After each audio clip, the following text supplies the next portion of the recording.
भी एक दिन फेमस होकर बहुत बड़ी ड्रीम गर्ल बने। एना जेक को बात आती है, मुझे पैसों से कोई मतलब नहीं है, मुझे बस ये काम करने में बहुत मजा आता है। एना की बातें सुनकर जेक बहुत खुश होता है और उसे अपनी कंपनी में रख लेता है। इसके बाद एना जेक के लिए काफी वीडियो शूट करती है और बहुत ही कम समय में बहुत ज्यादा फेमस हो जाती है और एना अपनी फ्रेंड मोना को भी ड्रीम गर्ल कंपनी में काम दिला देती है। इससे मोना एना से बहुत खुश होती है। वही एक दिन एना और मोना एक वीडियो शूट करने के लिए एक जगह जाती है, लेकिन वहाँ जाने के बाद उन्हें पता चलता है जो लड़का उनके साथ शूट करने वाला था उसे कुछ काम आ गया है, इसलिए वो नहीं आया है और अब उन लोगों ने उनके साथ शूट करने के लिए किसी और लड़के को बुलाया है। मोना जब उस लड़के को देखती है तो वो हैरान हो जाती है क्योंकि मोना ने एक पार्टी में उस लड़के के साथ बहुत ज्यादा बदतमीजी की थी। मोना को लगता है आज वो लड़का उसके साथ उस पार्टी का बदला लेगा और उसे बहुत ज्यादा हर्ट करेगा, इसलिए मोना एना को ये शूट करने से मना कर देती है। एना मोना को समझाती है और उसे कहती है हम लोग यहाँ बस वीडियो शूट करने के लिए आए हैं, इसलिए तुम डरो मत, वो लड़का तुम्हारे साथ कुछ नहीं करेगा। इसी तरह से एना मोना को कन्वेंस कर लेती है और मोना भी शूट करने के लिए तैयार हो जाती है। वही अब वो लोग शूट शुरू करते हैं। पहले तो वो लड़का मोना को अच्छी तरह से ट्रीट करता है, लेकिन बाद में वो मोना को हर्ट करने लगता है। एना भी ये सब देख रही होती है। मोना परेशान होकर डायरेक्टर से उस लड़के की शिकायत करती है, लेकिन डायरेक्टर मोना की बात पर विश्वास नहीं करता है और एना से इस बारे में पूछता है,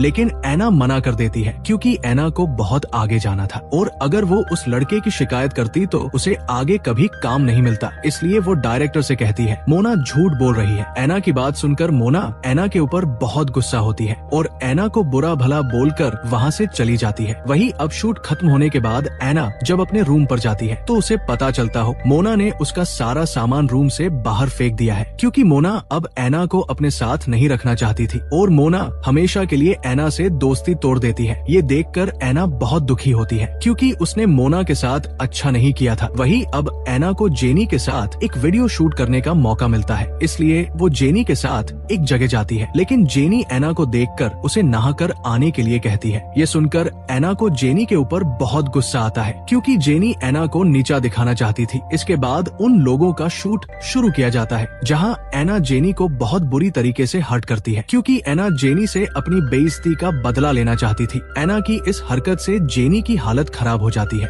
वही शूट खत्म होने के बाद एना और जेनी एक साथ एक पार्टी में जा रहे होते हैं। तभी एना को अपने किए पर पछतावा होता है क्योंकि उसने जेनी के साथ बहुत बुरा बर्ताव किया था, इसलिए एना जेनी से माफी मांगती है, लेकिन जेनी एना की बातों पर ध्यान नहीं देती और उसे ऐसा दिखाती है जैसे उसको इन सब से कोई फर्क नहीं पड़ा हो। इसके बाद वो लोग पार्टी में पहुँचते हैं जहाँ एना और जेनी ड्रीम गर्ल कंपनी के मालिक जेक के साथ बैठती है। एना को वो